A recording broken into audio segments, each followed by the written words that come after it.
хандлага, ярилцлага эхэлж байна. Тэр бодлого өөрөө нэг хүний эрх ашигын төлөөх эсвэл нэг хэсэг бүлгийн эрх ашигын төлөөх тийм одоо бодлогод үйлчилж гэнэ үү? Эсвэл Монгол төрийн нийтийн эрх ашигын төлөөх, нийт монголчуудын эрх ашигын төлөөх тэр бодлого зангидагдаж үйлчилж гэнэ үү гэдэг бол хоёр өөр шалгуур. Дуртай хүнийг нойлмож, гүтгэж, доромжилж, шаар шахруу болгож, бүр хүнийг яаж л яаж болж гин. Тэрэнд ямар ч хориг саад хязгаар хяналт байхгүй.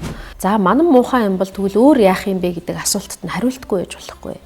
Хэрвээ тэгвэл би мэдгүй өөр яахыгаа та нар шиг гэвэл хариуцлагагүй хэрэг болно. Их хурлын гишүүн бол хаан чамаагүй дураараа байдаг, очир дайрч орж болдог ч юм уу. Эсвэл одоо яадгийн дуртай газараа тамхи татдаг, хууль биелүүлэхгүй байдаг. Эсвэл ерөөсөө бид нар засаглалын хэлбэрээ арай өөрчлөх юм уу?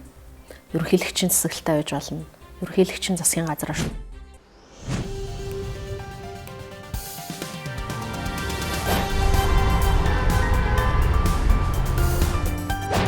Алин болгоны нууцны нөхөр